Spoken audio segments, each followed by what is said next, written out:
Good afternoon. Welcome to the Institute for Strategic Policy Solutions. My name is Kimberly Jackson, and I'm the Executive Director of the Institute. For those of you all who don't know, the Institute is a think tank embedded in St. Petersburg College, created by Congressman Young, where we have thoughtful, reflective conversations on social, political, and economic issues that are nonpartisan. We serve St. Petersburg College, and we are trying to serve our mission of getting to the Florida college system to educate students and to have meaningful and reflective conversations. And today, I'm so honored to have this program that is sponsored in part by the Urban League as our partners and our professor of social behavioral sciences, Professor Lauriero, who's probably upset that I just said that right now, but I'm very grateful for his partnership. I also like to introduce, just for the record, just to acknowledge one of our school board members from District 7, Caprice Edmond, who took the time out of her day to come out to be with us today, and I'm very grateful for her presence as well. This program is going to be one of our typical formats where it's moderated by my colleague, Dr. Moore, that I will introduce shortly, and then also we will take questions and answers to the extent we are able. You can do questions by your cell phone, or you can, in this context, speak to me after the program. Please text to SPC Seminole 776 to 22333, and we'll have that later in the program. You can start submitting as early as you'd like. For both our in-person and our virtual audience, we're able to do that. And so with that, we'll begin. I'm so excited to talk to two sons of St. Petersburg and learn a little bit about why they bent the arc of our city. And I'm very grateful again to have the opportunity to speak with someone who led so much change for our city. Before we begin with our moderator, I'd like to introduce Frank Peterman. Frank Peterman was a former member of the St. Petersburg City Council, a state representative, and the secretary of the Florida Department of Juvenile Justice. He is currently the pastor of the Rock of Jesus Missionary Baptist Church. Leon, thank you. Leon Jackson is a member of the Courageous 12 and author of the Urban Buffalo Soldiers, the story of St. Petersburg's Courageous 12. And we'll give more context to that, but this is the last remaining gentleman of the men who integrated the St. Petersburg police force and deserves our great honor and respect for what he did to enhance our community.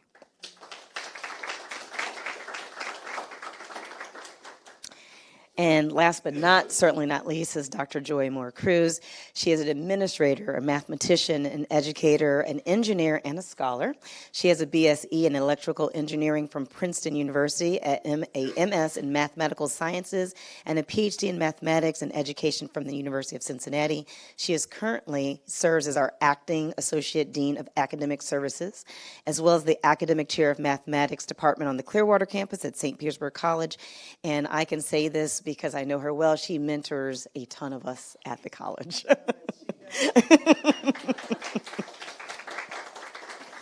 So with that, we'll get started and take it away. Okay, so I guess my microphone is on. I think I hear myself. Our first question is directed toward Officer Jackson. Officer Leon Jackson. The question is, what was it like to be a police officer when you started your career versus after the Courageous 12 filed a lawsuit? And for those that may not understand what the lawsuit was regarding, when the African Americans were allowed on the police force, they were not allowed to police the white communities. So they were restricted to black neighborhoods. They were only allowed to arrest African American citizens. They could not arrest white citizens. And so they were restrained and constricted in doing their jobs. If you see a criminal, someone's committing an act of crime, and they happen to be white, they were not allowed to do it. They did not have the authority to do that. So they filed a lawsuit of discrimination, asking for the full rights and authority that every police officer should have on any police department. The filing was made in May of 1965. It was rejected and turned down in 1966. They made an appeal. It was rejected by the federal court in 1966. So in 1968, they made an appeal, and the case went in their favor. It took another year before Officer Leon Jackson became the first African-American police officer to be assigned to an all-white neighborhood in St. Petersburg, in that community. So the question to him is, what was it like to be a police officer when you first started your career versus after the Courageous 12 filed a lawsuit? It was 12 out of the 15 African-American police officers that filed this lawsuit. Okay, thank you. My name is Leon Jackson. Of course, I'm one of the Courageous 12. I was hired on the St. Petersburg Police Department on October 3rd, 1963. When I first came, I graduated from the police academy, and I went to work at the St. Petersburg Police Department, and I noticed the police department was not integrated. African-American police officers were always assigned to work in the African-American neighborhood only. We could only investigate complaints from African-American citizens. We could only arrest African-American citizens. We could not work in the white neighborhood. We could not investigate complaints from white citizens. We could not even arrest whites during that time. White police officers had unlimited authority. They can work all over the city. They can investigate complaints from all citizens. They could arrest everybody. The procedure was that if there were a reason why we would have to arrest a white person, we would have to call in and have a white police officer come to the scene and transport the prisoner to jail. And that's one of the leading things about why we filed a lawsuit. What happened is this. We met with the chief of police twice, and he didn't do anything about our complaint. So we requested a third meeting, and at that point, the chief refused to meet with us anymore. So we knew right then that the chief was not going to address our complaints. So we voted to file a lawsuit against the St. Petersburg Police Department. And we hired Attorney James Sanderson and Reverend Peterman's father, Attorney Frank Peterman Sr., to represent us. We went to federal court in Tampa, and Judge Joseph Lieb ruled against us and ruled in favor of the police department. But we didn't give up. We had contacted the NAACP, and the NAACP filed the appeal for us at no cost. And on August 1st, 1968, the appeals court ruled in our favor.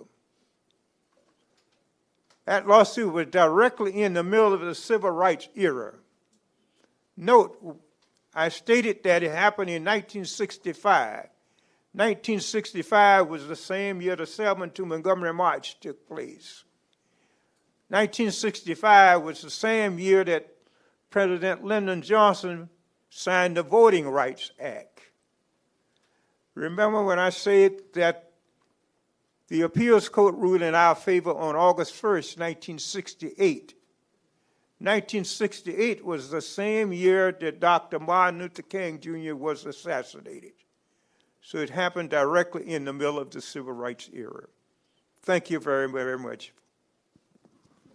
Thank you, Officer Jackson.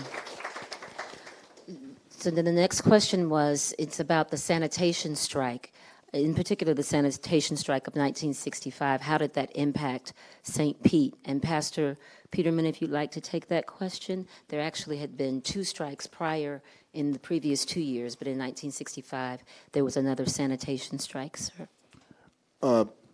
Thank you, Frank Peterman. I heard that it turned out really well, that my father and the other attorneys fought on the behalf of the striking garbage workers, and they have pictures of it, and as a matter of fact, in my office, a very, very proud moment. It was pretty difficult because they were trying to get better wages and better working conditions. And back then, I don't know if the wonderful people here might not remember, as some of us would, where you went and got trash cans were you put on their backs. So it's not there wasn't a device to take the trash can and dump it into the the container. These men were very strong men. They had to grab the trash can and put it on their backs, carry it to the truck, and dump it in. So you can imagine how labor intensive that was, and how a lot of them probably had back issues, if not other things. And so the sanitation piece, the fact that they were coming in contact with dangerous chemicals and other things, and so they went on a strike. And my father and other attorneys represented them. Wonderful picture of Father at Creole Cafe. I was the owner showed it to me the other day. I hadn't seen it, and hoping to take it to my father. My father's 85 now, and I want to shoot him a picture of him when he was talking to the city manager at that time, white city manager in the 60s. But it went well. I think there was some relief of some kind for them. I don't know if they got all that they wanted, but I think the working conditions changed, and the wages, I believe, changed and were better. And I just like to say this other thing. St. Pete has a wonderful history. The African Americans in St. Pete, we have a wonderful history of confrontation. Now, it's not always the kind of confrontation some would like, but we don't really back down much in St. Pete. We just don't. African Americans seem to confront when they're put upon by larger, let's say, oppressive systems. And so he's a wonderful example of that. And the other Courageous 12, I knew those guys. My father, like I said, was one of the lead attorneys. And one of the ones I was really close to was one of the leaders of the group was Freddie Crawford. Great leader in that group, and it was a tireless work and very confrontational, and so it worked out well. But it shows you the fight, the essence of the fight in St. Pete. That's who we are, and we just won't be put upon. Thank you very much. It was an organized effort, and my research reveals that at the end of this 1965 strike, sanitation strike, the African-American workers were unable to get the wage for a 40-hour work week that they previously had been getting for a 48-hour work week. So the wages did increase. They were able to get what it was that they needed. Sanitation strikes had been used throughout the country, that when Martin Luther King in 1968 was assassinated, he was in Memphis supporting the sanitation workers there that were striking for their manhood and their dignity, that they deserved an equal wage for the work that they were doing. And so this sanitation strike impacted St. Pete in the same way, and as Pastor Peterson has said, is representative of how St. Pete citizens decided that they would stand up for their dignity and for their legal rights, and the spirit of the city was revealed through that sanitation strike. So then this third question, Peggy Peterson, who happens to be the mother of Pastor Peterson. And for those of you that don't know, this month, March, is Women's History Month. So Peggy Peterson is a great name for me right now. It holds a lot of history and significance to me, as my attire today would reveal, that though she calls me SPC royalty, I knew I was going to be in the presence of St. Petersburg royalty. And my mother was always very emphatic about me understanding that the history of African Americans in this country did not begin when the slave ships arrived here, but that we had a history in Africa of royalty before we were ever stepped foot on the shores of this country. And so Peggy Peterson, Lifetime Achievement Award, 2 of them, one from the National Association of Black Journalists and another from the International Women's Media Foundation, was along, as well as being the mother of Pastor Peterson. She was a graduate of Howard University, and she was the first African-American journalist at what was then St. Petersburg Times, which is now the Tampa Bay Times. And when she came on to the newspaper, they had a page, one page, for black news. It was one page, and it was only given out into the black neighborhoods. And so she was hired to be a journalist for the black news page. And she decided this needs to be integrated. The news and the lives of my people are stories that should be told to everyone. Everyone should have access. And so her writing was very revolutionary in that she really wanted to describe the lives and the humanity of the African-American citizens in St. Petersburg. So she abolished the Negro news pages back in the 60s. And the question is, how has the media, specifically the local news in St. Petersburg, evolved over time covering the black community? And the question is the media where it should be? And either of you are welcome to answer the question, if you'd like to address it. Well, I grew up as a Times guy, running around Tampa, then the St. Pete Times, and my mother worked there. And so I saw it in the days of, the earlier presidents and editors and everything. And, she dealt with a lot of racism within the Times at the time. My father, as I remember it, had the one particular editor that he would, even as an attorney, he would come down there and straighten out a few things years ago, and she didn't have any other problems with that particular editor. But I would say that it's evolved and gotten to a decent place.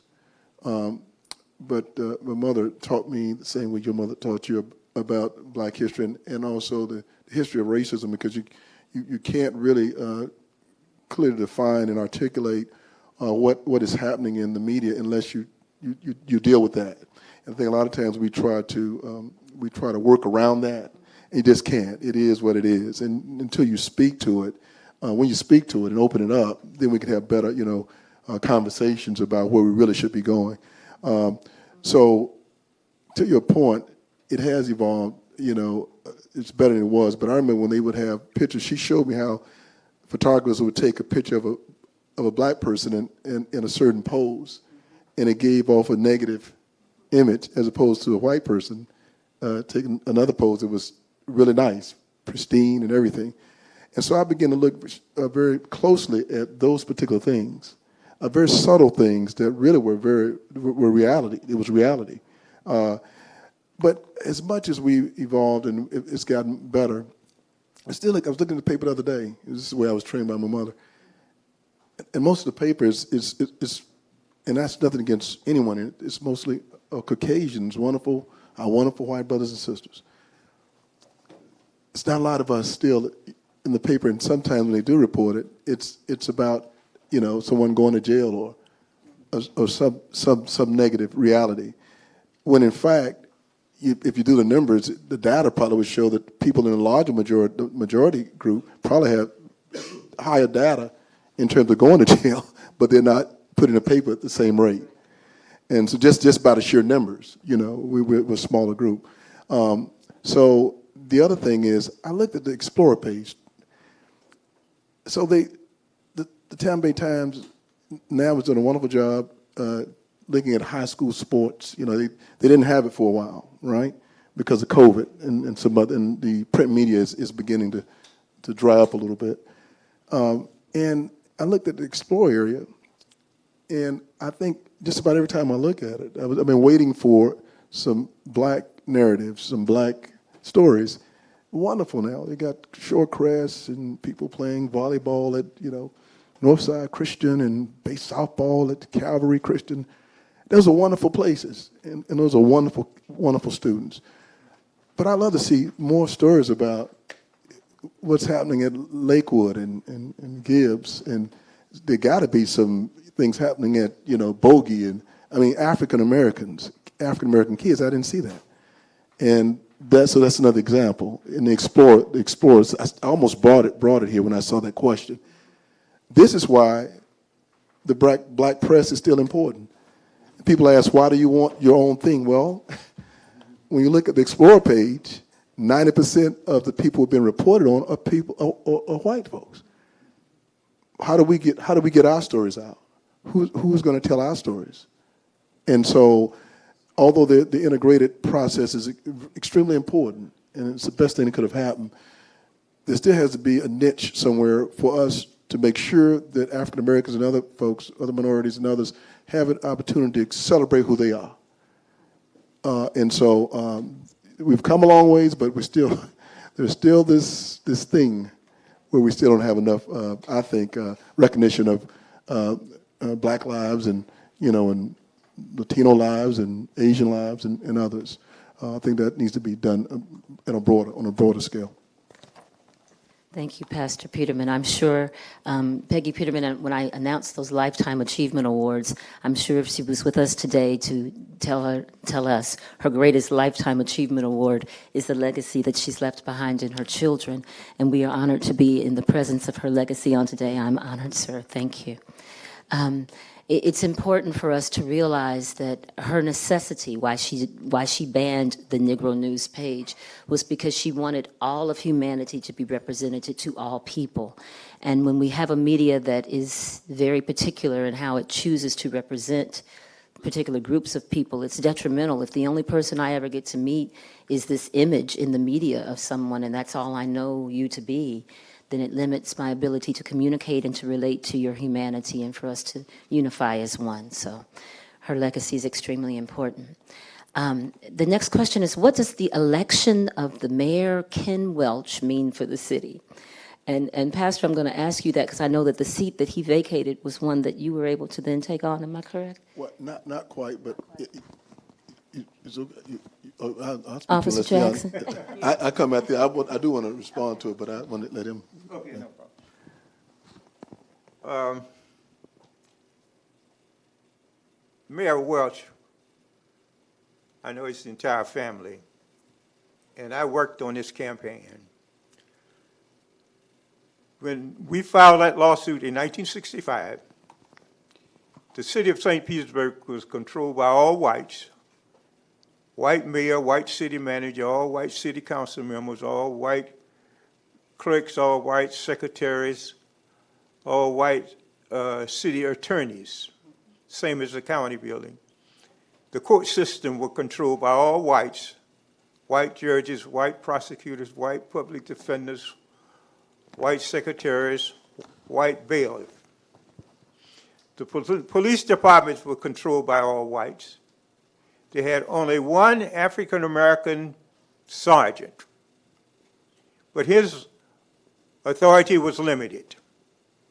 He could only supervise we African-American police officers. He could not supervise the white police officers. And that's one of the reasons why we filed a lawsuit. We fought for him. Sadly, he did not go in with us on the lawsuit. It was 15 African Americans on the police department. 12 choose to file a lawsuit, and 3 choose not to file a lawsuit. And I say this, I'm proud to see that Mayor Welch won the election, because in 1963, when I came on the police department, I never thought I would live to see an African-American mayor. Didn't think I would ever see an African-American chief of police. And they have one African-American chief of police now, and they had one previously black chief. And I am very proud to see those 2 chiefs of police and Mayor Welch. And I know he would do a fantastic job because I did my research. And he is the only person that I've supported on an election.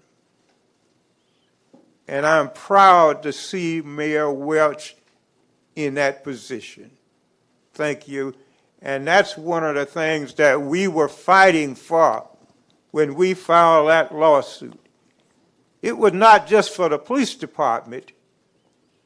It was for help African Americans to get jobs in City Hall, help African Americans to get jobs in the county building, help African Americans to get jobs in the court system, help African Americans to get jobs on the police department. And that's what we were fighting for. And I am the first African-American police officer assigned to work in an all-white neighborhood. It was from 38th Avenue to 67th Avenue, east of 4th Street, which includes Snell Isle Shoe Acres. I had never been to Snell Isle Shoe Acres. I didn't know how to get to Snell Isle Shoe Acres. I had to ask the white police officer how to get to Snell Isle Shoe Acres. But what happened, I had broke that barrier. Thank you very much. It's a good segue. You know, my being on St. Pete City Council and serving there for a number of years has a lot to do with what they did, and it was a proud moment. At that time, I think I was the youngest African American male the first and youngest African American male that to serve on the city council at that time. That's many years ago, but. I wanted to say, yeah, I'm very proud of Ken. Ken Welchs is a little bit of trivia. He tells us when we're in the same room. Mayor Welch was my left tackle at Lakewood High School. I was a quarterback at Lakewood High School. So that's our thing, you know. I protect your back shot. I was behind you. Make sure no one hit you from the other side, you know. So anyway, Ken Welch is, we go way back, the same neighborhood and everything. So our families go way back too. He's also a fraternity brother. Proud to say he's a fraternity brother of mine. But Ken's election is so very important because so many people fought for the right for African Americans to be in office. I'm standing on the shoulders of people like this guy, Leon, and also the first African American council member was an African American female, Seabed Wimbish. Then I think Welch came after that, and then maybe Charles Shorter. Then I came after that time. So.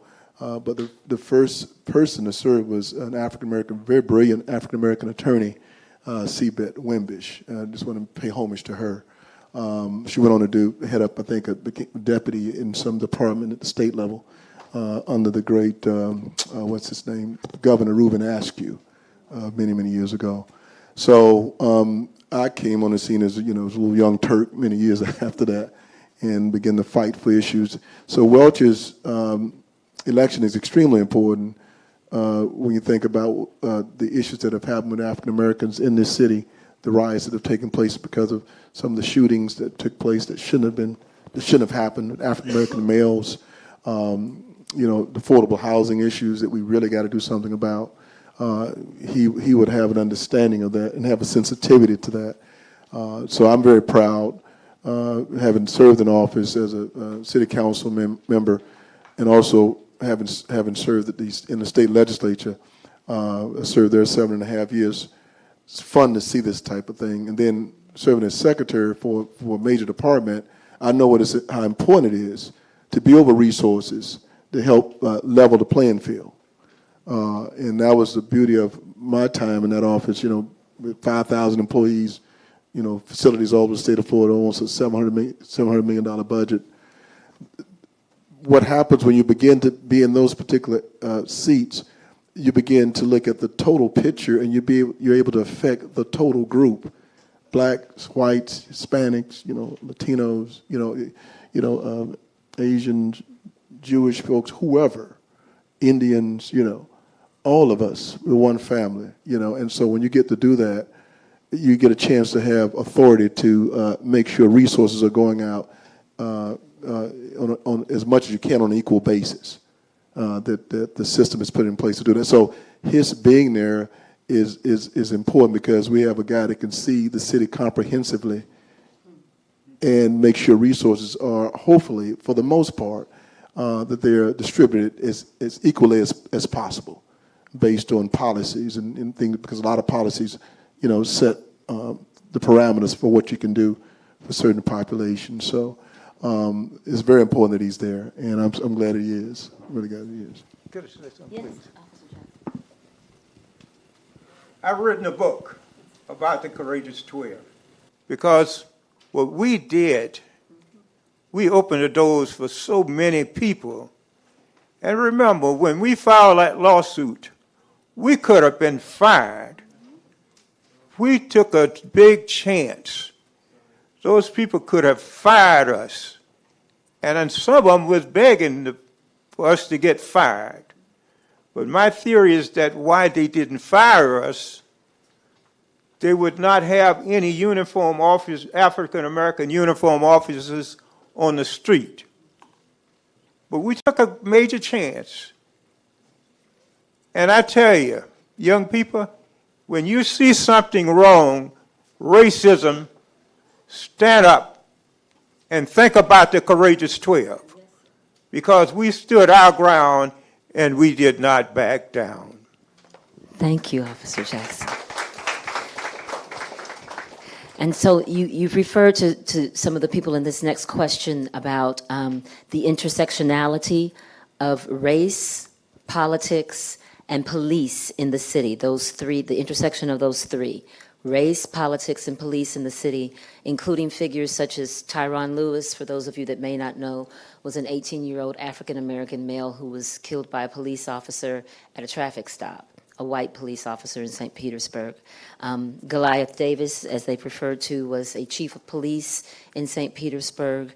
I believe the years that he served for police, chief of police, was 1997. And then Anthony Holloway, who is our current chief of police in St. Petersburg, he became the chief of police in 2014. 7 years later, is still serving in that position.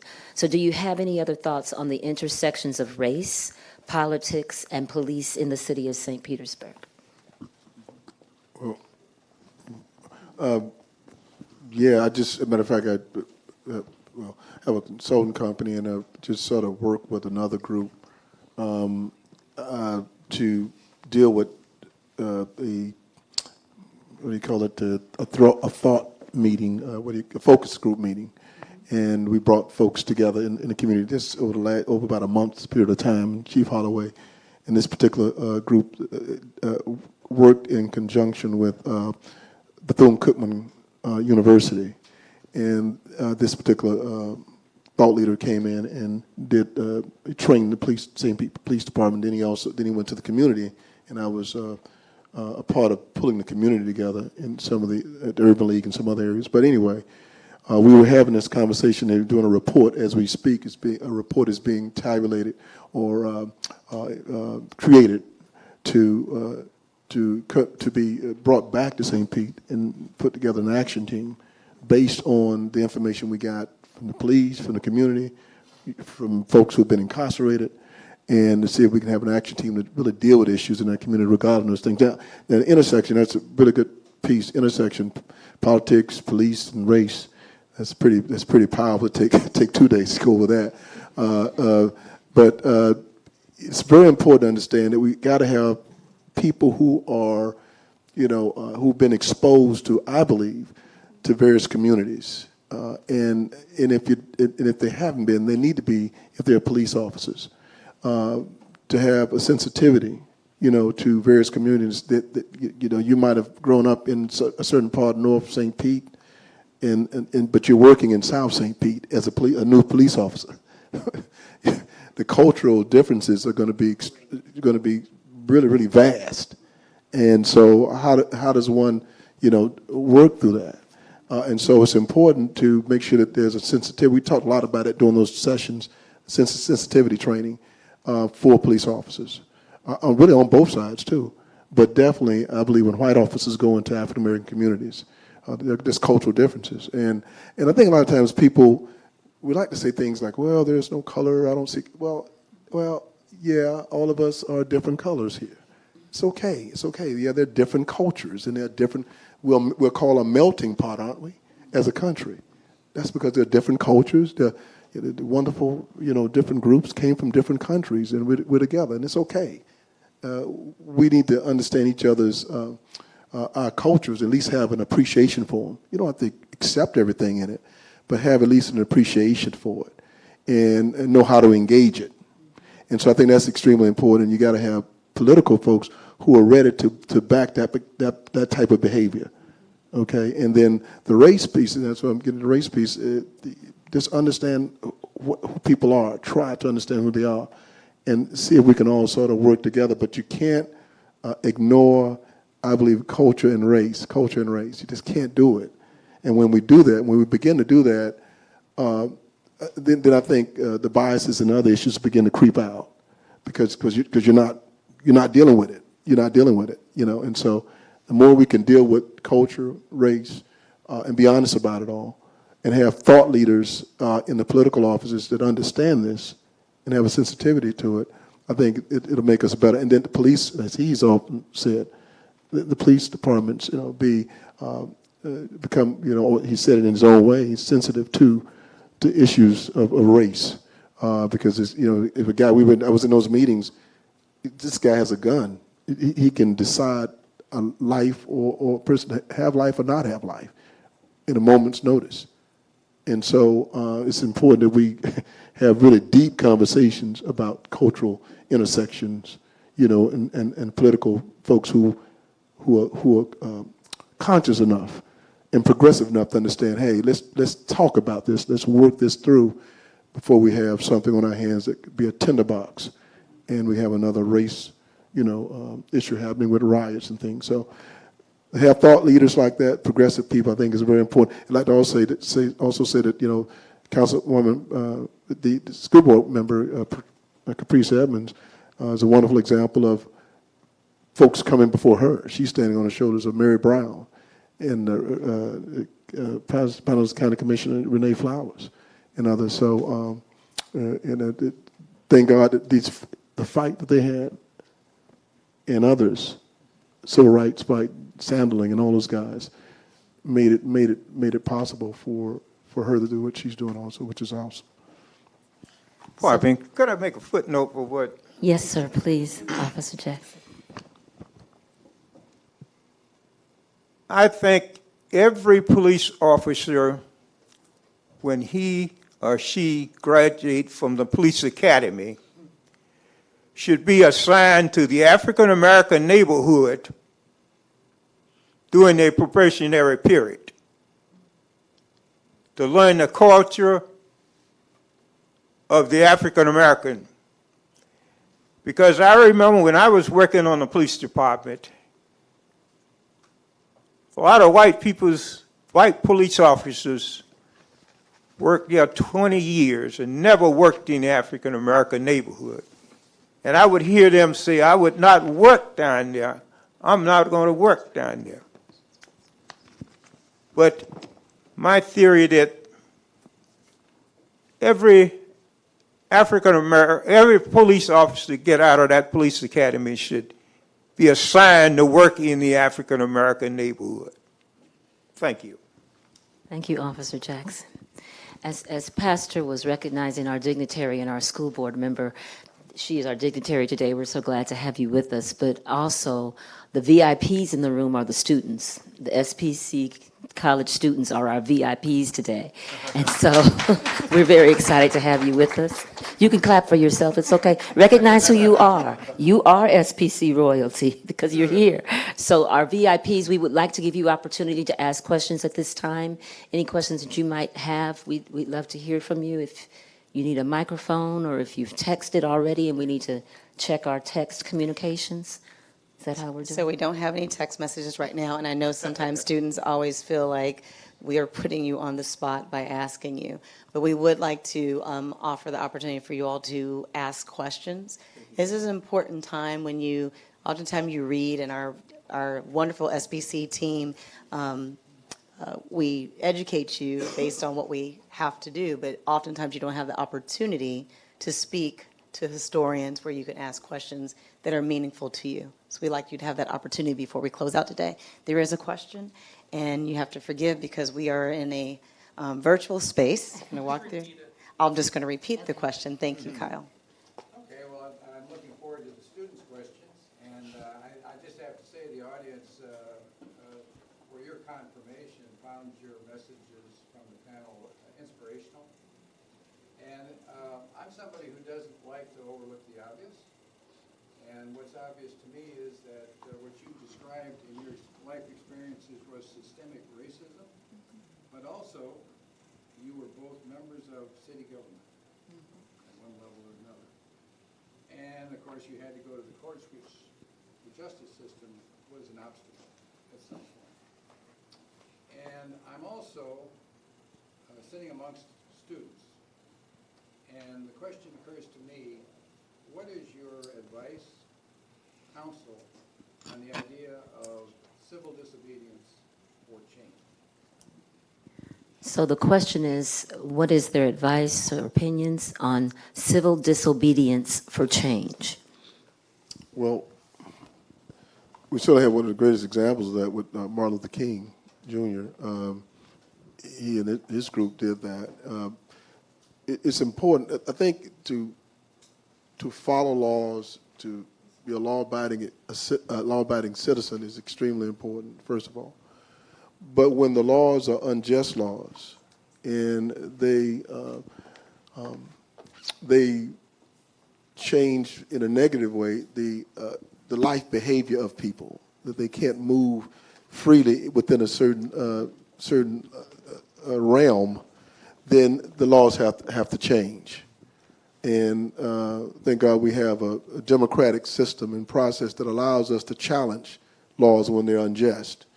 And thank God there have been many people who did that. And so I think it's important for young folks like we have here for them to understand that when laws are unjust and they're not right and they affect the American populace in a negative way, that you have a right to challenge those laws.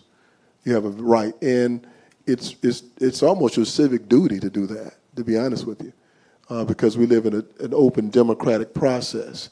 And so we call ourselves trying to be one nation. We want to be one nation. So if that's the case, then we have to challenge those things that will prevent us from being one nation and make sure that we speak to them and speak to them with force and with power.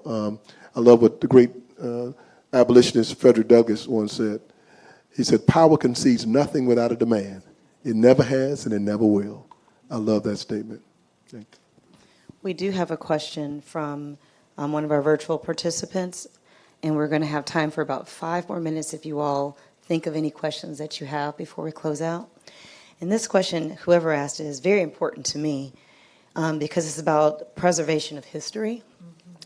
And one of the things of coming to this city that I think you eloquently said, Pastor, is that St. Petersburg has an extremely rich history. And it is a history of activism, and it is a history of highly educated persons who sought to preserve rights for those less fortunate or who are unable to speak for themselves, mixed with a very activated group of educated persons by experience, but not necessarily by degree, of how they engage the community. So this question asks, how can the Black community help preserve the history of St. Petersburg? One example, of course, is, Officer Jackson's book. And I would encourage you all there are a lot of icons in the community who have actually written books about preserving the history, but I would like to ask that to both of you all as we close out, if there aren't any other questions about how do you think we should preserve the history of St. Petersburg? Please. Well, I'm preserving the history right here. I wrote a book. Seriously. And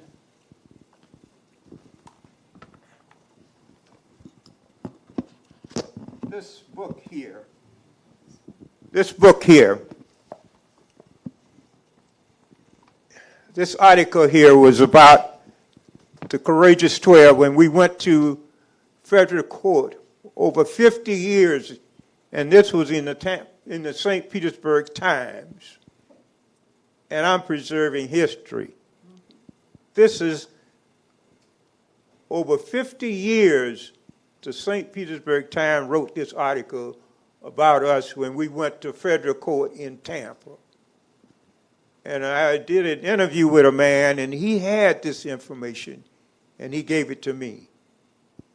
And this information should be in the library all over St. Petersburg for what we did, because we did a brave, brave thing to integrate St. Petersburg Police Department. So to answer your question, I'm preserving history right here. Praise God. That's wonderful, and that's one of the major pieces. And I think the other way is through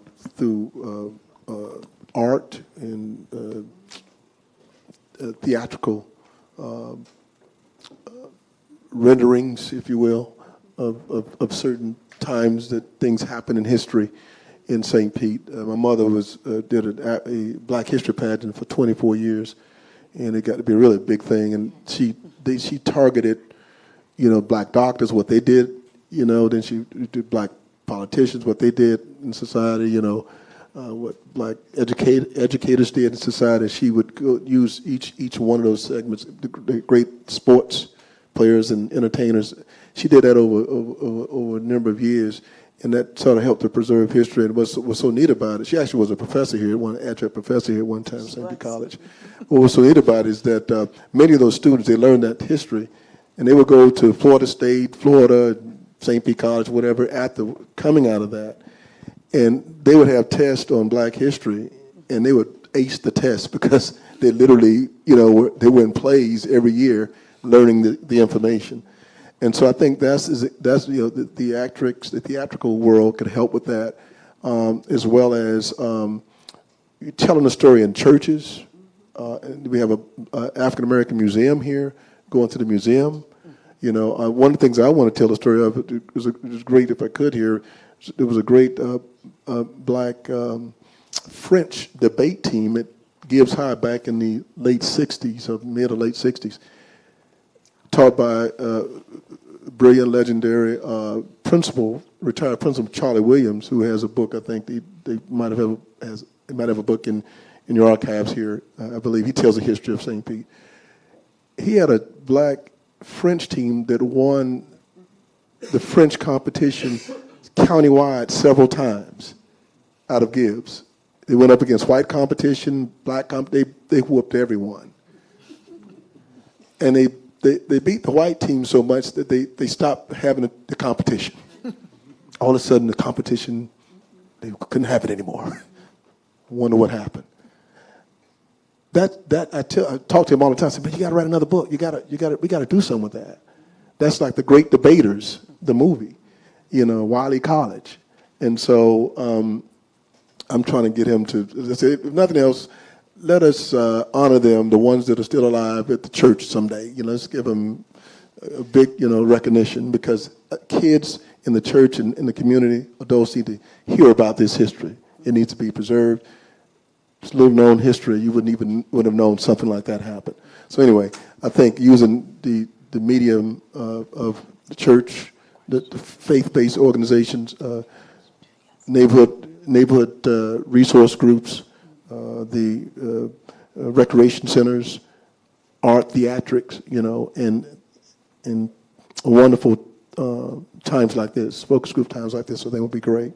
I think it's extremely important. And then, like what he's done, the book. My mother said she was a writer for 31 years at Tampa Bay Times. Used to be St. Pete Times. She said she used to always tell people, she was like the griot of the community, the historian. She would say, African Americans don't write their histories down enough, Frank. And before she passed, she used to always say, write the history down, write it down.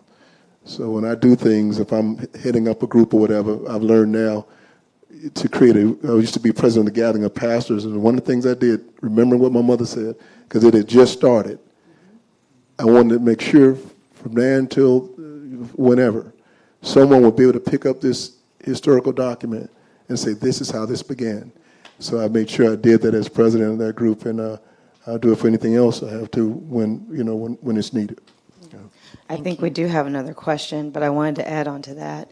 There's a rich history of oral tradition and oral communication. And what I think you all have the benefit of is primary resources. It's just a beautiful thing. I'm sort of a book nerd, and I would have just loved to be in your generation of, instead of the complicated library system that some of my peers I'm looking over had to navigate for literally decades. You all can do it in 2 seconds. And that is the beauty of you all researching and engaging in your own critical analysis and thought process and developing and cultivating your own ideology. There is another question here, but there was a question. Yes. Well, I'm Diana Bryce. I'm the curator of the St. Petersburg Foundation, and I've been working with Mr. Vincent Rubin collection. And so we actually have a display at downtown, the Midtown campus. Wow. And we have art on display that I commissioned from local artists to capture the neighborhoods and that, and also like a lot of pictures that capture the history. And Mrs. Petersons, I've read so many of her articles just from his collection. She was such an amazing person. But I think that as a recent graduate of USF, I think that teachers, like teaching history, have kind of a responsibility in teaching the history of also like the communities that they find themselves in. And I think relying on like historians like Vincent Rubin like is a great way to do that. And Dr. Williams is doing a great job by like preserving these collections within the college.